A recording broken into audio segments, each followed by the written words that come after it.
Viennent à l'esprit qui me ramène des années 42 ans en arrière, non pas de ma conversion, mais de mon mariage avec mon épouse. Lorsque nous avons fait la cérémonie à l'église, en effet, pour partager notre joie d'être unis sous le regard du Seigneur, on avait fait une chorale et on avait chanté ce cantique à 3 voix ou 4 voix, je ne sais plus. Et nous, on a chanté dans la chorale avec « À Dieu soit la gloire ». Pour les choses qu'il a faites, mais comme nous avons affaire à un Dieu qui ne change jamais, qu'il a fait, qu'il fait et qu'il fera encore. Je pense que c'est très important. On ne veut pas vivre dans la nostalgie du passé, même si celui-ci ne doit pas être oublié. Au contraire, souvent dans la parole de Dieu, il n'est jamais dit de se retourner en arrière, parce qu'on sait ce que ça veut dire, l'air de regretter quelque chose de derrière, mais il faut regarder en face, de l'avant. Le meilleur, il est devant. Et je pense en effet que le Seigneur veut encore ce soir, faire du bien à chacun d'entre nous. Sans tarder, on va ouvrir notre Bible. Je pense que vous l'avez prise avec vous, sous forme de carton, de simili-cuir, en cuir, ou encore le portable. Voilà, ça, on n'a pas la pierre taillée, la loi de Moïse, mais voilà, on vit avec son temps. Amen. Venez avec moi dans l'épître de Jacques, s'il vous plaît. On va lire un texte que vous connaissez, bien sûr. Je n'ai pas la prétention ce soir de vous apprendre quelque chose de nouveau. Et je pense encore tous ces chants qui nous ont été chantés, entre autres ce chant qui dit « Envoie la puissance sur ton peuple ». Et il dit la puissance d'autrefois. Et parce qu'en général, il dit le passé, c'est passé. C'est plus pour aujourd'hui. Oui, mais pas dans le royaume de Dieu. Ce qui était valable hier, c'est encore valable aujourd'hui. Malgré nos progrès technologiques, rien ne remplacera le Saint-Esprit. Amen. Et je pense qu'il a été envoyé une fois pour toutes et pour toujours. Il était avant nous, il est au milieu de nous, et il veut continuer de faire son œuvre en chacun d'entre nous, que Dieu soit glorifié. Et on va lire ce premier chapitre, s'il vous plaît. Et vous savez que cette épître de Jacques, elle n'est pas adressée simplement aux églises des 12 tribus. On peut aussi la prendre pour nous aujourd'hui, ce qu'on appelle les épîtres pastorales. C'est-à-dire, si c'était valable pour les 12 tribus, c'est aussi valable pour nous. Ce soir, on pourrait dire peut-être la tribu des Tarbés. Ça ne vous dérange pas, on n'est pas une tribu avec un accoutrement de l'époque. Non, on est l'armée du Seigneur et puis il y a un régiment ici à Tarbes, alléluia, composé d'hommes et de femmes qui se sont engagés volontairement à entrer dans la vie spirituelle avec le Seigneur. Amen. Et l'équipement nous a été fourni. Vous savez qu'un équipement militaire, ça vaut cher. Si vous devez le payer vous, des fois, dans certains domaines, comme les gardiens de prison et tout ça, eux, ils doivent se payer les chaussures et tout. C'est pas donné. Mais dans la vie spirituelle, Dieu nous a fourni, en effet, pour les habits nécessaires, pour les armes nécessaires dont nous avons besoin les uns et les autres. Vous avez remarqué qu'on n'a pas à lutter contre la chair et le sang. D'accord ? Mais non, c'est vrai. Ça, c'était du temps de Jésus. Du temps de Paul. Mais aujourd'hui, c'est plus les mêmes. On est d'accord? Quoi non? Pourquoi vous dites non? Pourquoi vous me contrariez comme ça? Ah bon? Je le fais exprès, c'est pour tester. Il est évident que même les armes qui paraissent pour le monde archaïques, pour nous, ces armes-là sont toujours valables pour notre génération. Amen? Dis à ton frère, à ta sœur, à ton voisin, les armes d'hier, c'est les mêmes aujourd'hui. Et dans le domaine spirituel, on n'a pas fait mieux. On n'a pas fait mieux. Ce que Dieu fait, il le fait une fois pour toutes et pour toujours. Amen. Il y a longtemps que Dieu était en avance sur notre génération, sur notre monde. Amen. Il dira ceci au verset 2, mes frères et sœurs. Ce que moi j'ai dans ma Bible, pas vous.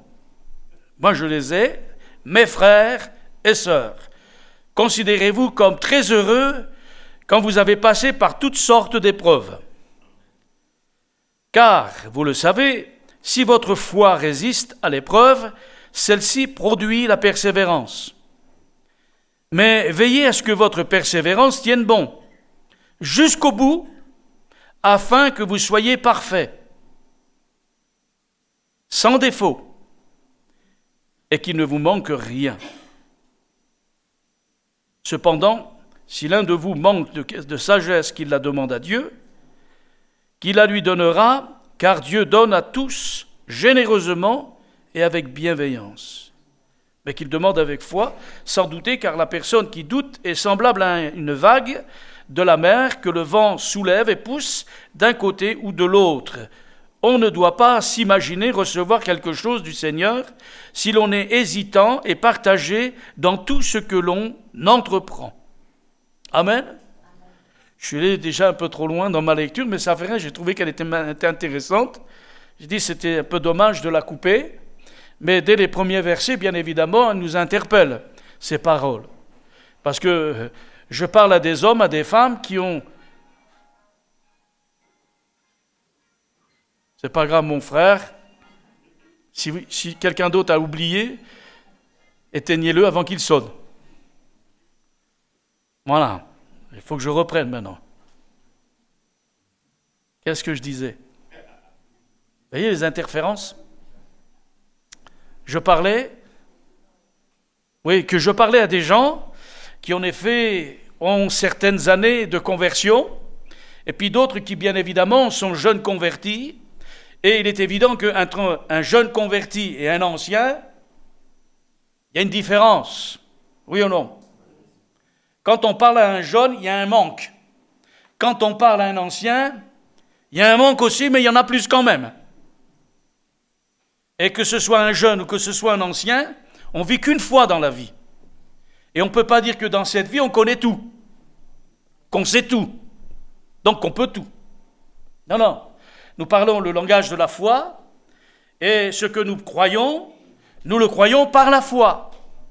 Ce qui fait que ce n'est pas par la force de la jeunesse, ni par l'expérience de l'ancien, que nous pouvons avancer et aller de l'avant. Mais c'est poussé par l'Esprit, rempli du Saint-Esprit et de foi. Amen. Ce n'est ni par la force, ni par la puissance, mais c'est par mon esprit, dit le Seigneur. Que Dieu soit glorifié. On va continuer parce que, vous avez compris, nous allons parler ensemble de l'épreuve. Mais j'aimerais laisser libre cours à mon cœur.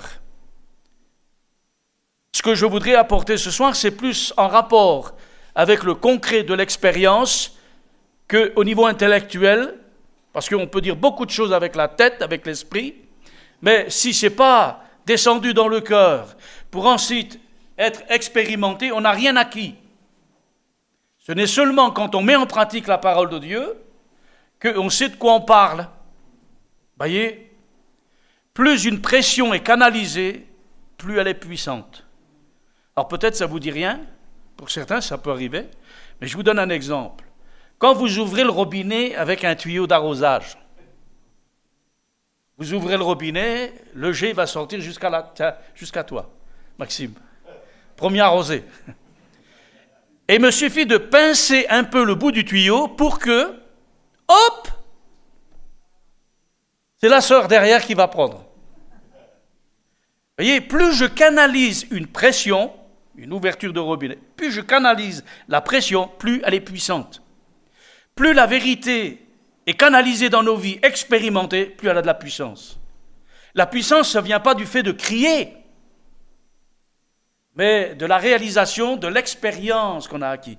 Et quand on a de l'expérience, on n'a pas besoin de vouloir convaincre. C'est une chose qui est acquise. Je n'ai pas besoin de te le prouver, je le sais, je sais. Et donc c'est très important pour chacun d'entre nous, dans le texte qu'on vient de lire en parlant des épreuves, on va aller dans un autre texte, dans la première épître de Pierre. Alors, ne cherchez pas avant Jacques, c'est après. Dans la première épître de Pierre, au chapitre 1 aussi, il y a toujours le même sujet. 1 Pierre chapitre 1, verset 6. Vous voyez, on dirait qu'il y a c'est copier-coller. Parce qu'il commence toujours, comme Jacques, il dit « Réjouissez-vous ». Lui, il dit pareil.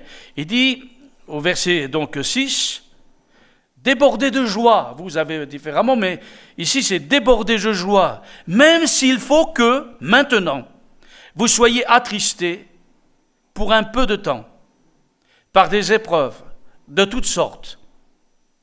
L'or lui-même, l'or, vous savez ce que c'est que l'or? L'or, de l'argent, vous voyez, ce métal précieux pour lequel on vole, on veut essayer de l'avoir, ou certaines personnes aiment mettre en évidence, c'est de l'or, vous voyez, autour du cou, dans des bagues, et c'est de l'or. Je ne sais pas combien de carats, mais c'est de l'or, vous voyez, l'or. Ah, si j'étais riche, disait un chanteur, ah, si j'étais riche. Tout de suite, quand on dit l'or, valeur, richesse, vous voyez. Mais il dit même cet or que vous avez autour du cou, les médaillons, les bagues et tout, il a fallu qu'il passe par le feu. Pourquoi? Parce que dans l'or, quand on le prend, il y a des impuretés, vous voyez, des scories. Et il faut de la même manière qu'il passe par le feu avant d'être devenir une bague, je ne sais pas moi, un médaillon, tout ça. Il est travaillé, il passe au feu. Vous le saviez ça? Il y a quand même du travail. Et quand le joaillier en effet a fait la chose, quand il voit son visage qui reflète dans l'or, il dit ça y est, il est bon. Et là il va faire un médaillon, une bague en or d'une certaine valeur. Vous voyez, la Bible déjà elle en parlait bien avant, hein. Et dit l'or lui-même, au verset 7, qui pourrait être détruit, parce que ça peut être détruit, et pourtant éprouvé par le feu, il passe au feu. De même, votre foi, la foi qui est celle qui est commune à chacun d'entre nous, et comme dira Jude dans son livre, en effet, il dira que notre foi elle est plus précieuse que l'or périssable. Et il dit dans Jude, en effet, qu'il y a une seule foi qui a été communiquée une fois pour toutes à tous les saints de tous les temps. Le temps a changé, les modes ont changé, mais la foi c'est la même. Êtes d'accord avec ça? Vous voyez, tout ce qu'on parle du royaume de Dieu, il n'y a rien qu'à changer. Nous on change, les modes changent, la technologie change, mais les fondamentaux ne changent pas. Notre foi demeure sur des valeurs éternelles qui ne connaissent ni changement ni de variation. La foi de mes pères, c'est la même foi aujourd'hui. Et grâce à nos pères qui sont restés fidèles dans leur foi, nous héritons d'un héritage, d'une foi toujours vivante. Et à chaque génération, le défi est lancé. Est-ce que dans ta génération, tu vas retransmettre que l'autre génération qui t'a précédé et fait que tu as la foi ce soir? C'est un défi. Tiens, aux jeunes. Nous, les vieux. Ça, je change de langage, tiens. C'est pas péjoratif, hein, excusez-moi les bien-aimés. Hein. Je me mets dedans, hein, nous. On est là, c'est grâce à Dieu. Pourquoi? Parce que ce que dit là l'apôtre, c'est ce qu'on a fait. Et si on est là ce soir, c'est pas grâce à nous, c'est grâce à Dieu qui nous a dit comment il fallait faire. Donc on a fait ce qu'il nous a dit. Nous, on n'y pour rien. On a fait ce que Dieu nous a dit. Et on est là ce soir. Et notre désir, c'est de communiquer à la génération montante la foi que nous avons reçue nous-mêmes de nos pères. Et qui fait qu'elle a été transmise de génération en génération. Les hommes changent, mais la foi, c'est la même. Amen. À votre tour, les jeunes. Là aussi. De transmettre ce que nous avons reçu, qu'on veut s'efforcer de vous transmettre les uns aux autres, que Dieu a décidé que c'était comme ça d'une génération à une autre. Ne regarde pas autour de toi, regarde à Jésus. Le conseil, c'est le même. Hébreux chapitre 12, verset 1. Qu'est-ce qu'il dit? Il dit de courir dans la carrière qui nous est ouverte, les yeux fixés sur Jésus, le chef et le consommateur de la foi. Amen. De regarder toujours à lui parce qu'il est l'auteur de la foi, il est le consommateur de la foi. Jésus, lui, il n'est pas dépassé par les événements. Jésus, lui, il est avant tout, et toujours et pour toujours. Que Dieu soit glorifié. Donc vous voyez ici encore cette parole donc, que nous lisons, débordée de joie, même s'il faut maintenant. C'est-à-dire dans le siècle dans lequel nous vivons. les instants qui peut-être sont les nôtres aujourd'hui, ce soir, l'épreuve, la difficulté, le soleil brille, ça chauffe, j'ai pas d'abri, je peux pas me mettre à l'ombre, je cuis à l'intérieur, je suis mal dans ma peau, la gorge se sèche, ma langue se colle au palais parce que je suis dans le feu, je suis dans l'épreuve, je suis dans la difficulté. Ça vous arrive jamais ici. Mais à moi, oui. Et je sais que dans le désert, Dieu fait jaillir des eaux, des sources d'eau vive. Amen. Pourquoi ? Parce que la foi est présente. Parce que la foi est présente. Toujours dans cet épître aux Hébreux, il dit « Or, sans la foi, il est impossible d'être agréable à Dieu. » Chapitre 11 des Hébreux, qu'est-ce qu'il dit ? Pardon ? Attention, frère. Hein ? Or, la foi est une ferme assurance des choses que l'on espère, une démonstration de celles qu'on ne voit pas. Verset 6. Or, sans la foi, il est impossible de lui être agréable. Car il faut que celui qui s'approche de Dieu, croit que Dieu existe et qu'il est le rémunérateur de ceux qui le cherchent. Amen. C'est-à-dire que quand tu mets ta confiance dans le Seigneur, il y a quelque chose qui se déclenche dans le ciel. Parce que Dieu n'est pas insensible à la foi. Amen. Faut-il rappeler cette femme à la perte de sang qui, depuis des années, 12 ans, en effet, vivait avec la perte de son sang et sans trouver une guérison, une délivrance. Elle était malade, amaigrie, certainement affaiblie. Mais quand elle a su que Jésus passait par là, elle a fait une prière intérieure. Elle n'a pas exprimé intérieure. Elle a dit, si je touche le bord de son vêtement, je vais être guérie. Ça n'a pas été qu'une foi cachée. Mais quand la foi est vraiment, elle engendre des œuvres. Et quelle œuvre elle a faite ? Parce qu'elle avait la foi, elle a fendu la foule qui était autour de Jésus. Qu'est-ce qu'elle a fait la foi ? Elle a surmonté les oui-dire, les qu'en dira-t-on. Qu'est-ce qu'elle a fait la foi ? Elle a surmonté ce que déclare la loi. Quelqu'un qui est atteint d'une perte de sang est impur. Elle est en quarantaine. La foi lui a permis de surmonter toutes ces choses. Elle s'est fendue un chemin, poussez-vous de là. Peut-être que certains disent, oh, il y a trop de monde, moi j'y vais pas. Pour atteindre Jésus, c'est impossible. Ce qui est impossible aux hommes est possible à Dieu par la foi. Cette femme s'est tracé un chemin, elle est allée toucher le bord du vêtement du Seigneur. Et au moment où elle touche le bord du vêtement du Seigneur, elle croit qu'elle est ni vue ni connue. Mais la Bible dit, elle raconte bien, qu'au moment où elle a touché le vêtement du Seigneur, il y a une force qui est sortie du corps de Jésus, et cette force-là, elle n'est pas partie tout azimut.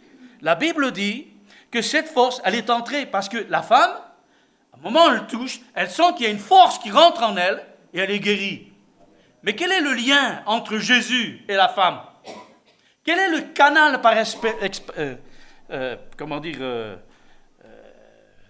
le canal qui a permis, en effet, que la force passe du point A au point B ? C'est la foi. La foi. Ah, la foi. Pour ça que la Bible parle bien que la foi, c'est pas un sentiment comme ça d'émotion. La foi, c'est une ferme assurance. Une démonstration des choses qu'on ne voit pas. Et c'est pas parce qu'on les voit pas qu'ils n'existent pas. Moi, le vent, je le vois pas, mais j'y crois. Voilà. Hormis si tu as fait une radio de ton cœur, tu l'as jamais vu, mais tu sais qu'il est là. Parce que ça bat à l'intérieur, non ? Non ? Vous voyez ? Maintenant, on a les appareils pour savoir à combien il bat, si tu fais du 65, du 45, voilà, si tu as un cœur de sportif ou un cœur usé, fatigué. Vous voyez, on peut mesurer. La foi est importante au milieu de nous. Partout où le Seigneur va, il cherche la foi. Est-ce que ce soir, tu as la foi ? Parce que je pense que le Seigneur va nous conduire vers une soirée spéciale ce soir.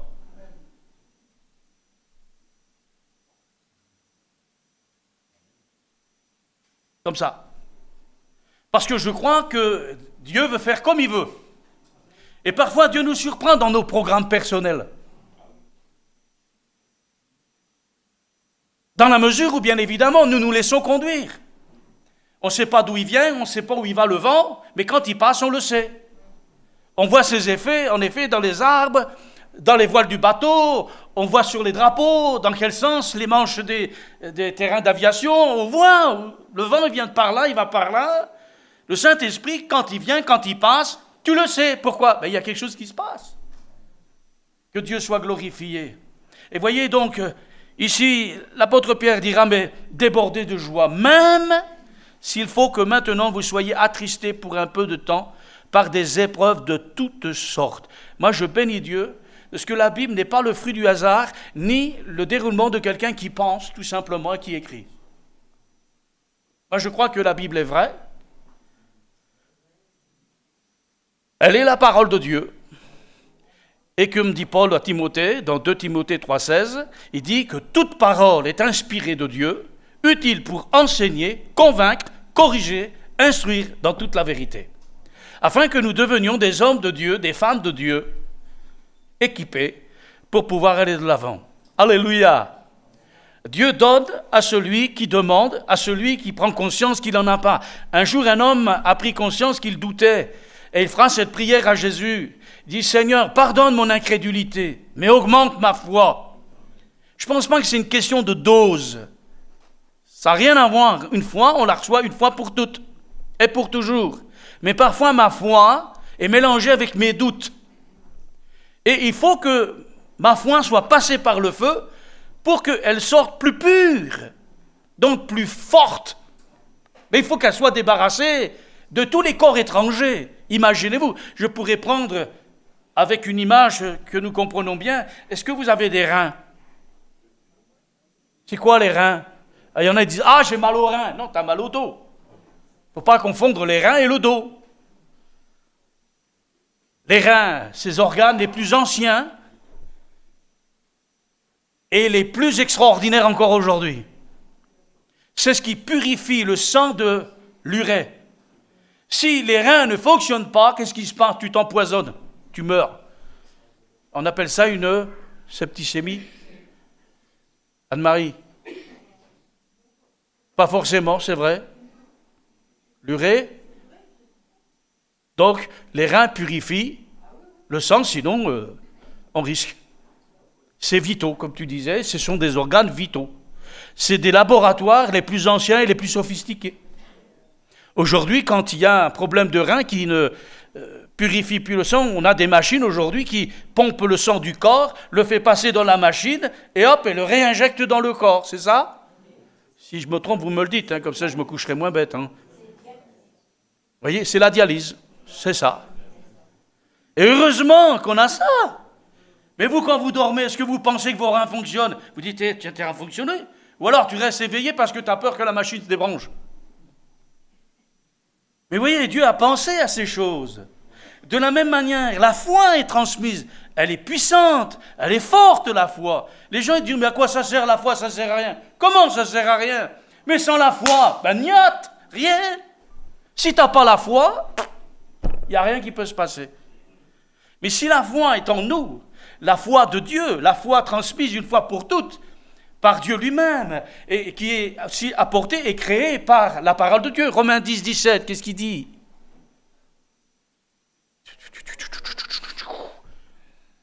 La foi vient de ce qu'on entend. Et ce qu'on entend vient de la parole de Dieu. Voyez, frères et sœurs, dans toute notre génération, les succédés, ce qui a été important, c'est la parole. Parce qu'elle aussi, elle est un canal par lequel la foi qui a été transmise depuis jusqu'à nous aujourd'hui, elle est véhiculée parce que nous gardons la parole. Mets la parole de côté, tu vas voir si ta foi va résister. Ce qui donne de l'assurance, de la fermeté, de la force à ta foi et qui te garantit d'une victoire, c'est la foi telle que la Bible le dit. Amen.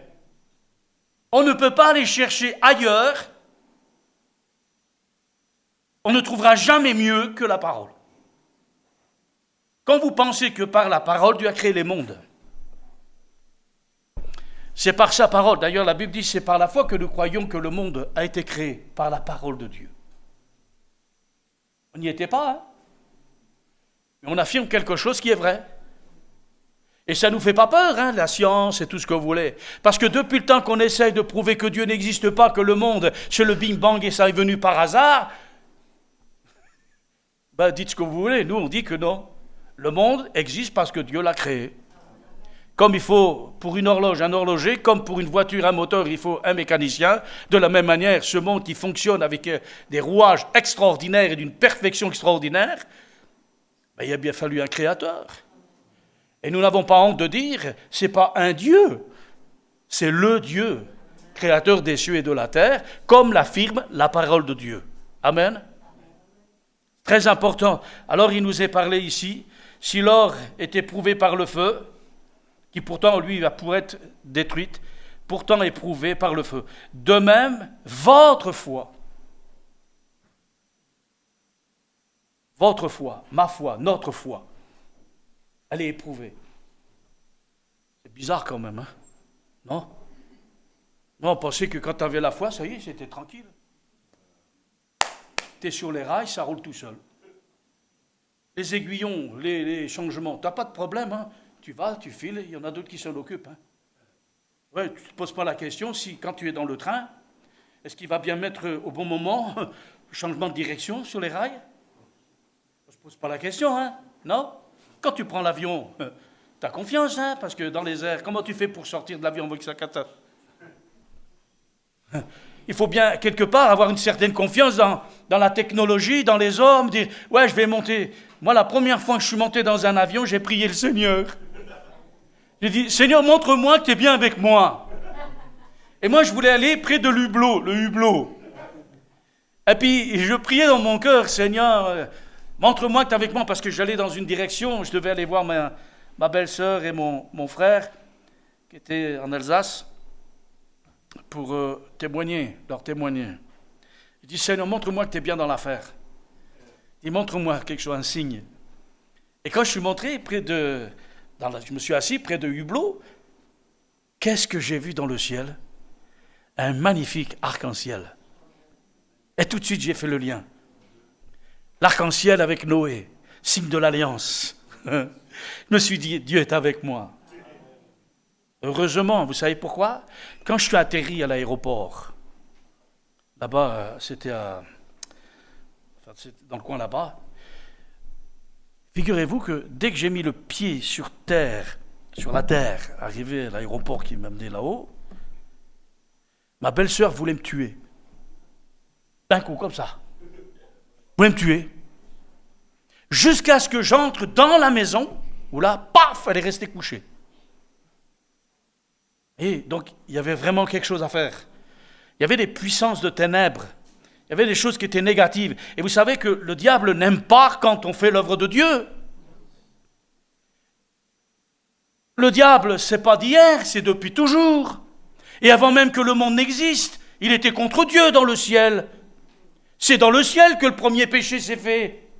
Et il a été éjecté du ciel, vous le savez. Astre brillant, voilà te jeter à terre aujourd'hui. Toi qui faisais la joie de Dieu, toi qui étais le plus beau des anges et ceci, toi qui s'appelais Lucifer, porteur de lumière, et bien maintenant tu vas être appelé Satan, le diable, l'ennemi, l'adversaire de Dieu et de tout ce qui représente Dieu. Antichrist, anti-chrétien, anti-amour, anti tout ce que vous voulez, lui. C'est clair et net. Et depuis qu'il a été jeté sur la terre, il fait son travail. On pourrait se dire, il a la foi, lui. Et oui, il a la sienne. Et depuis, il n'arrête pas. Hein. La terre est devenue son champ de mission. Parce que c'est là qu'il y a les hommes. Et ces hommes-là que Dieu a créés, moi, je veux les emmener avec moi en enfer. Alors il lutte aujourd'hui. Et il fait lever des armées. Vous savez, dans les années 90, il y a eu des lettres qui circulaient, qui venaient des églises sataniques, avec des objectifs bien clairs, détruire les pasteurs, les couples pastoraux, détruire les églises, empêcher les chrétiens d'aller au culte, empêcher les chrétiens de leur donner leur dîme, car quand il n'y a pas de dîme, il n'y a plus rien. Et tout ça, ils ont fait des jeûnes et prières, des réunions d'église. Eh oui. En parallèle, il y a des puissances des ténèbres qui veulent lutter contre l'armée du Seigneur. L'adversaire est invisible, mais réellement présent. Et nous voyons les effets jusqu'à aujourd'hui, bien évidemment. Envoyé, même Pierre parlera que débordé de joie, même s'il faut que maintenant vous soyez attristés pour un peu de temps par des épreuves de toutes sortes. Il n'a pas dit c'était quoi, il n'a pas donné une sorte, toutes sortes d'épreuves. Et je peux certainement vous prendre un par un et vous demander quelle est ton épreuve, quelle est ton épreuve. Et on verra que la liste va s'allonger autant de personnes il y a.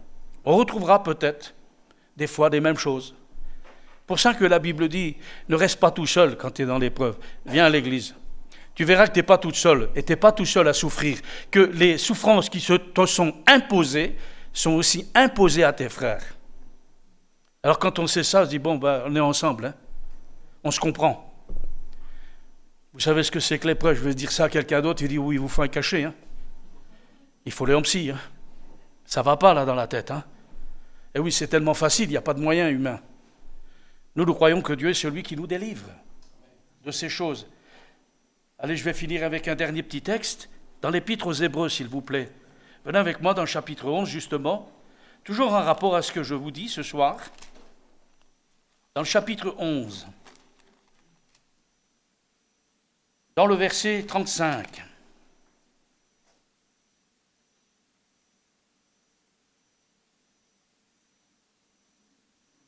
Alors, nous sommes dans cette période où, en effet, les chrétiens, depuis toujours, ont été le sujet des attaques, des difficultés, des épreuves, des combats terribles. Il faut qu'on le dise véritablement à chacun d'entre nous, la vie chrétienne, ce n'est pas une partie de plaisir, même si on y trouve du plaisir. Le plaisir, c'est quelque chose que Dieu met en chacun de nous.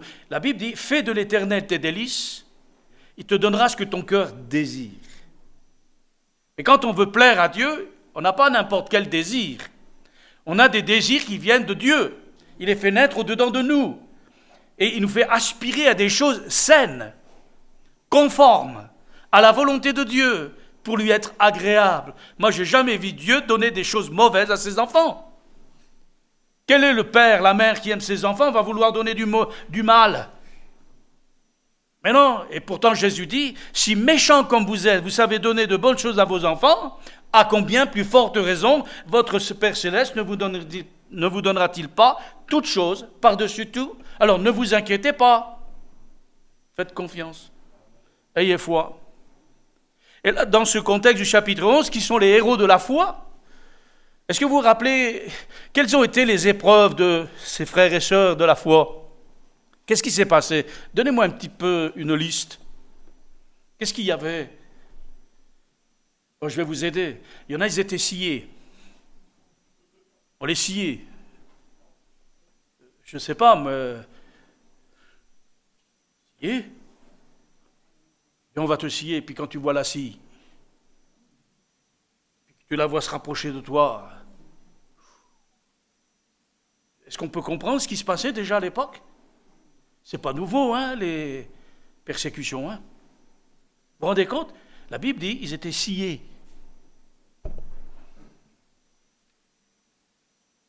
Dans l'histoire de l'Église, on sait que parfois, il y avait même certaines tortures qui étaient imposées aux croyants. On les mettait sur un plateau, on les attachait par les membres et on les écartelait.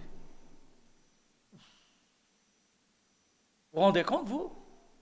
Il y avait d'autres choses, c'est par exemple, vous prenez du chancre. Chancre ou chancre? On le faisait sécher.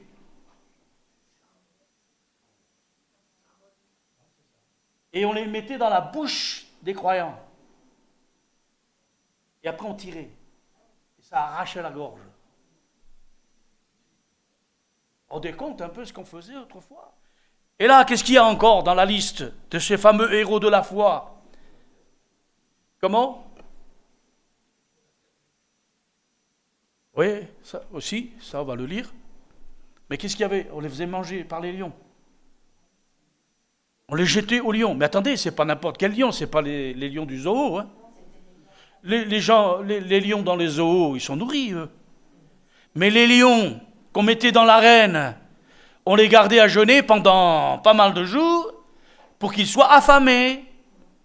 On prenait les chrétiens, les mettait dans les arènes et tous les autres, ils étaient là, ils attendaient. Et les chrétiens, ils chantaient des cantiques. alors qu'ils savaient très bien qu'ils allaient être mangés par des lions, déchiquetés par des lions affamés. Ça faisait réjouir que ceux qui étaient contre, bien sûr, qui ne comprenaient rien, les pauvres. Mais c'est ce qui s'est passé autrefois, mes frères et sœurs. Nous souffrons aujourd'hui, mais il y en a d'autres qui ont souffert avant nous, et même encore aujourd'hui qui souffrent, qui sont persécutés, arrêtés, tués. Je ne vous parlerai pas des villages de la mort dans les pays de l'Est. Du temps de Bokassa et d'autres, qui ont été vraiment des despotes. Et je fais grâce des choses qui se faisaient. Mais franchement, il fallait avoir la foi. Moi, je vous le dis. Je comprends l'Évangile quand il dit que ce sont les violents qui s'emparent du royaume des cieux. Les violents dans le sens de ceux qui ont vraiment la conviction, la foi. Ils se font violence parce qu'ils savent très bien que quand ils vont croire en Dieu, ils vont s'attirer les foudres de la guerre, des foudres de guerre. Ils vont porter l'opprobre de Christ. Ce qu'ils ont fait au Seigneur, ils vont vous le faire à vous. Vous voyez, on est loin d'un évangile à l'eau de rose, dans lequel on voit malheureusement aujourd'hui, dans le monde. Convertissez-vous, tu iras très bien. Vous n'aurez plus de problème. On va le chanter ensemble. Plus de fardeau, plus de soucis. Mais où on a vu ça? C'est marqué où? Dans les chants d'aujourd'hui. Mais dans la Bible, c'est pas ça. La Bible, qu'est-ce que je lis? Je lis dans la Bible, il dit « Armez-vous de la pensée de souffrir pour Christ. » Oh, eh oui. Pourquoi Dieu a pris soin que ça soit écrit dans l'Épître aux Hébreux? Pour qu'on se rappelle que malgré l'épreuve, malgré la difficulté, ils sont restés fermes. Et nous lisons ce fameux texte du chapitre 11. Et je dirai à partir du verset 32, que dirais-je encore? Le temps me manquerait pour parler de Gédéon, de Barak, de Samson, de Jephthé, David, Samuel, ainsi que des prophètes. Grâce à la foi, ils vainquirent des royaumes, pratiquèrent la justice et obtinrent ce que Dieu avait promis. Ils fermèrent la gueule des lions pour certains. Il fallait voir la foi, hein? Non? Qu'est-ce que t'en penses, Gloire? Tu es d'accord avec moi? Ils avaient plus la foi que ceux qui se sont fait manger, hein? Hein? Quoi? Je vais t'apprendre quelque chose, c'est pas vrai. Pourquoi? Vas-y, toi, faire manger par les lions. Pourquoi alors, eux, ils ont fermé la gueule des lions, puis les autres, ils se sont fait manger par les lions? Par quelle foi? On ne peut pas dire que c'est parce qu'ils avaient plus de foi que les autres. Tu es d'accord avec moi? C'est pour ça que les deux sont mis. Parce que ce soit dans l'épreuve ou que ce soit non, il y en a, ils viennent, ils ferment la gueule des lions, mais il y en a, ils se font manger par les lions. Écoute le reste. Ils fermèrent la gueule des lions, éteignirent des feux violents, échappèrent à la mort par l'épée, ils reprirent des forces après la maladie, ils se montrèrent redoutables à la guerre et repoussèrent des armées étrangères, des femmes virent leur mort ressusciter et leur être rendue. D'autres, écoutez bien, et c'est dans le contexte des héros de la foi, hein, à moins que Dieu s'est trompé, que le Saint-Esprit il a commencé à virer. Je pense pas. Et dit, d'autres ont été quoi? Torturés à mort. Ils refusèrent la délivrance. C'est un choix. Ils ont refusé. Ils auraient pu dire, bon, c'est bon, d'accord, on capitule. Non, ils ont refusé. Mais pourquoi? Il dit ceci, ils refusèrent la délivrance afin de ressusciter et de parvenir à une vie meilleure. Vous vous rendez compte? Ce qu'ils ne voyaient pas, mais ce qu'ils croyaient était plus fort que ce qu'ils voyaient et ce qu'ils vivaient. Parce que c'est quand même dur de se faire torturer. C'est dur, en effet, de voir. Pourtant, il n'y aurait qu'un mot à dire. Et ils étaient épargnés. Mais ils préféraient une délivrance plus grande. Mais qu'est-ce qui peut être plus grand que d'être délivré de la gueule des lions ou de la torture?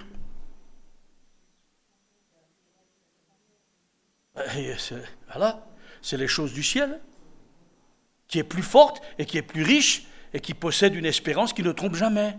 Parce que les choses d'aujourd'hui, tu peux les perdre demain. Comme ça arrive, tu es riche aujourd'hui, demain tu peux devenir pauvre. Aujourd'hui tu as la bonne santé, demain tu es malade. Tout passe, tout lasse, tout casse.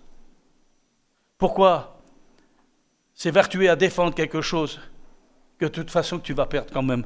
Parce que quand tu meurs, tu ne prends rien avec toi. Par contre, ton âme, elle va continuer à vivre et elle ira là où tu as choisi. Si tu n'as pas voulu de Dieu, où tu vas aller? Pas dans les méandres là-bas. Non, non. La Bible dit que Dieu a créé toutes choses pour un but précis, même le séjour des morts. Pourquoi faire? Pour y mettre le diable, les démons, et la Bible dit tous ceux qui n'ont pas cru. Ça s'appelle, nous on a appliqué ça, l'enfer. L'enfer, ça fait peur l'enfer. Mais croyez-moi, hein, on est loin de savoir ce que c'est vraiment l'enfer. Hein. Ce n'est pas les images, les représentations qu'on nous donne. Hein. Non, non, l'enfer c'est un lieu terrible. Tu reviens jamais de là. C'est à perpète, pour toujours. Sans espoir de quelque chose de bien. Vous voyez, quand vous allez en prison, vous prenez 20 ans. Ou la perpète, comme ils disent. On t'apporte à manger. Pour ton corps qui a besoin. Tu as un lit pour dormir. Tu as quelque chose. Mais l'enfer, tu n'as rien, tu as zéro. Tu as l'angoisse. C'est le regret constant. En sachant que tu ne pourras jamais en sortir. C'est ce que la Bible appelle la deuxième mort, dans laquelle on n'y revient pas. La première mort, c'est pas grave, c'est la mort physique. Mais ça ne met pas fin à ton âme avec Dieu. Mais si tu n'as pas la foi, que tu n'as pas l'espérance, le pire est à venir. Et la mort, ce ne sera pas un cadeau, parce que là, va t'entrer directement en enfer. Hébreux 9, 27, 28, qu'est-ce qu'il dit? Il est donné à l'homme de mourir une seule fois, puis après quoi vient le jugement. Mais ce n'est pas pour dire on va réviser le jugement. Non, non, le jugement a déjà été prononcé à la croix. Le salaire du péché, c'est la mort. Mais le don gratuit de Dieu, c'est la vie éternelle en Jésus-Christ. C'est-à-dire que si tu crois au Seigneur, tu peux passer de la mort à la vie, du désespoir à l'espoir, à l'espérance d'un jour meilleur. C'est comme ça dans les choses du royaume de Dieu, dans les évangiles. Il dit, ils ont accepté, en effet, ils ont refusé la délivrance afin de ressusciter et de parvenir à une vie meilleure. Ce n'était pas une petite supposition, c'était une conviction qu'ils avaient. Vous savez, les petits doutes, ça ne tient pas. Hein? Oh, j'ai pas trop envie de venir ce soir. Bon, je vais y aller, mais... Il y a juste un petit truc qui arrive là, juste avant. Oui, mais il faudrait faire... Ah ben je vais pas, je vais faire ça. Tac, ça y est. T'as cédé.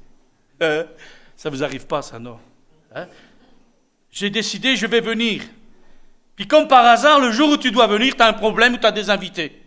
C'est dingue ça quand même. Juste là, à ce moment-là. Ah, j'ai mon copain, il est venu me voir. Ma copine est venue me voir. Mes amis sont venus. C'est bizarre quand même. Des fois, ils viennent jamais vous voir et là, ils viennent vous voir. Je dis, mais qui c'est qui a poussé ça? Ah, il y en a un qui travaille dans l'ombre. Et pourtant, on a pris des résolutions. Enfin, c'est comme ça. D'autres encore, subir les moqueries et le fouet. Est-ce qu'il y a des concurrents qui sont pour le fouet et la moquerie? Il n'y en a pas? Oh! Vous voyez, eux, ils ont fait ça. Ils ont préféré, en effet, rester comme ça. Ils ont subi la moquerie et le fouet. Est-ce qu'ils étaient fous? D'une certaine folie, oui. Pour le monde, c'est une folie. Mais pour nous qui croyons, ce n'est pas une folie, c'est une puissance. Parce qu'il faut avoir de la puissance pour accepter ça, non? Nous, on est prêts à bondir, à sortir les dents, les griffes et tout ce que vous voulez. Touche pas ça, c'est à moi. Ah ouais? Dieu dit, accepte de perdre. Celui qui perdra sa vie à cause de moi et de ma parole, il la retrouvera. Et celui qui voudra la garder, il la perdra et il perdra même ce qu'il croit avoir. Moi, j'ai appris que depuis que je suis converti, donne tout ce que tu as. Donne tout ce que tu as à Dieu. Tu vas t'éviter des problèmes terribles. Lesquels? Tu vas essayer de défendre ta vie, quoi. Et croyez-moi, ce n'est pas facile. Il y a des fois, on ne sait pas comment faire. Hein. Moi, j'ai appris quand tu donnes, pas 50% de ta vie, parce qu'il y aura encore 50% qui vont t'enquiquiner. Hein. Ce ne sera que cela, d'ailleurs. Dieu ne dit pas, donne-moi 99,99% de ta vie. Il te restera encore 1% qui va t'empoisonner la vie. Mais Dieu dit, donne-moi ton cœur, donne-moi ta vie. Paul dit aux Romains, en effet, une manière de dire qu'on aime Dieu et qu'on l'adore, c'est offrez vos corps sur l'autel comme un sacrifice. On le prenait, il était brûlé sur l'autel. On croit qu'on perd, mais non, tu perds rien dans ta jeunesse. Tu perds rien, tu gagnes du temps, tu évites des problèmes et tu es heureux. T'as gagné au loto? Non. Qu'est-ce que ça fait? T'as plein de sous? Non. Mais pourquoi t'es heureux? Parce que j'aime Jésus. Et Jésus il m'aime. Qu'est-ce que tu racontes? C'est pas de l'or, c'est pas de l'argent. T'as raison, on a plus que de l'or et de l'argent. On a un nom, ça s'appelle Jésus. D'autres encore subirent la moquerie et le fouet. Certains furent enchaînés et jetés en prison. Et certains furent tués à coups de pierre. Donc on appelle ça la lapidation. On mettait quelqu'un au milieu et tout le monde jetait des cailloux sur lui. Je ne vous dis pas. Déjà quand tu prends un grêlon sur la tête, là ils prenaient des pierres et les jetaient. Et d'autres sciés en deux ou mis à mort par l'épée. D'autres encore allaient d'un endroit à l'autre, vêtus de peau, de moutons et de chèvres. On est loin de la mode. Bref. Il dit, pauvres, persécutés, maltraités, le monde n'était pas digne de ces gens-là. Vous vous rendez compte? Moi, je crois qu'un chrétien, c'est une perle. Un enfant de Dieu, c'est un cadeau de Dieu pour le monde. Parce que ce n'est pas lui que va venir, en effet, les désirs de voler, de tuer, voyez, de faire du mal. Il est animé de ce bon sentiment qui vient de Dieu. Il va aimer son prochain, il va aimer son ennemi. Pourquoi? Parce que l'amour de Dieu qui est en lui le pousse à faire ça. Et ce n'est pas parce qu'il est surhumain. Il est tout à fait ordinaire. Mais il y a quelqu'un d'extraordinaire en lui. C'est Dieu. Et il ne fait pas des efforts, c'est parce qu'en lui, il y a quelque chose qui est plus fort, qui l'amène à faire des choses. On va dire, mais ils sont inconscients. Si, on est conscient. Mais on est conscient de l'amour de Dieu. Et ça nous transporte. Ça nous change. C'est extraordinaire. Le monde n'était pas digne de ces gens-là. Le monde n'est pas digne de l'Église. Le monde n'est pas digne de l'Église. Parce que qu'est-ce qu'on fait à l'Église? On la persécute. On lui fait des moqueries. On lui dit n'importe quoi. Je parle bien de l'Église de Jésus-Christ. Mais le monde n'est pas digne. Il ne faut pas être culpabilisé, dire « ouais, je suis malheureux ». Non, c'est eux qui ne sont pas... La secte la plus grande, c'est le monde. Ce n'est pas l'Église. Puis il y en a des adhérents. Puis je peux vous dire qu'ils payent cher l'adhésion. Pour du plaisir dans le monde, ils payent cher. Le monde n'était pas digne de ces gens-là. Ils erraient dans les déserts et les montagnes. Ils vivaient dans les cavernes et dans les trous de la terre. Ces personnes ont toutes été approuvées par Dieu à cause de leur foi. Moi, je préfère avoir Dieu avec moi que contre moi. Je préfère avoir l'approbation de Dieu que celle de les foules. Parce que les foules changent, mais Dieu ne change pas. Et quand vous êtes dans la mouise, les gens vous abandonnent. Pas Dieu. Pourtant, elles n'ont pas obtenu ce que Dieu avait promis. En effet, Dieu avait prévu mieux encore pour nous.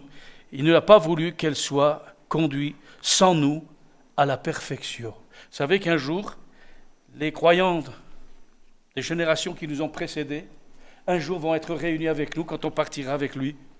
Quand la trompette va sonner, les morts en Christ de toutes les générations, on va se retrouver tous ensemble. Et il fallait que le temps arrive, la mort de Jésus sur la croix, la résurrection de Jésus, la promesse de son retour, la promesse de nous préparer une place dans le ciel. Et quand ça va être fait, il a dit « Je reviendrai vous prendre. Si cela n'était pas, je vous l'aurais dit. Mais ce que je vous dis, c'est la vérité, dit Jésus. Quand ça va être fait, je vais venir vous chercher. » Et nous, on attend le retour de Jésus. Est-ce que ça va être cette nuit? Est-ce que ce n'est pas tout à l'heure après la réunion? On ne sait pas, parce que nous, on se fie à certaines choses, mais avant les choses de ce monde, il y aura l'enlèvement de l'Église. C'est bien avant. C'est quand? Il peut arriver à n'importe quel moment. La Bible dit qu'il faut se préparer, faire la paix avec Dieu, se réconcilier avec lui. Il l'a fait lui en donnant Jésus. Il a fait la paix avec lui-même et avec le monde. Amen. Ce soir, on va prier. Et, oui frère, on va prier. Mais on va prier d'une manière particulière. Il y a des gens qui sont au milieu de nous. On va prier pour eux. Il me semble que c'est quand même notre raison d'être ici. Ce n'est pas simplement prier que pour nous. Moi, je sais que Dieu prie pour moi. Je sais que le Saint-Esprit intercède en ma faveur. Moi, je sais que si vous ne priez pas pour moi, je sais qu'il y en a un qui prie pour moi. parce que je suis sur son cœur et qu'il intercède pour moi tous les jours. Amen. Moi, je n'attends pas une prière particulière du monde entier. Moi, je sais que la prière de Jésus est efficace. Je m'excuse. C'est pas que je méprise les prières, et je dis au contraire, prions les uns pour les autres. Eh bien, on va le faire. Et puis, si ce soir, il y a des besoins particuliers, on va prier. Parce que Dieu nous dit, on a une foi qui permet de triompher des épreuves du monde. Et que si celle-ci est affaiblie, prions le Seigneur, pardonne notre incrédulité. Mais augmente-nous la foi. Tu nous as envoyé ta puissance, le Saint-Esprit. Ce n'est pas un esprit de timidité ni de crainte, mais un esprit de force, d'amour et de sagesse. Alléluia. On se recueille. On va se laisser conduire. Puis le Seigneur va agir. Et je vous demanderai simplement, frères et sœurs, de prier le Maître, de prier le Seigneur. Approchons-nous de Dieu, il s'approche de nous ce soir.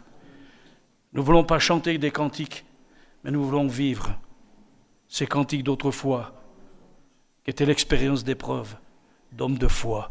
Amen. Que ton nom soit glorifié, Seigneur. Que ton nom soit glorifié, mon Jésus. Tu es présent au milieu de nous ce soir, par ton esprit, Seigneur. Oh, alléluia. Nous voulons ramener nos pensées captives à l'obéissance de la foi. Nous voulons faire partir toute pensée étrangère à l'Évangile.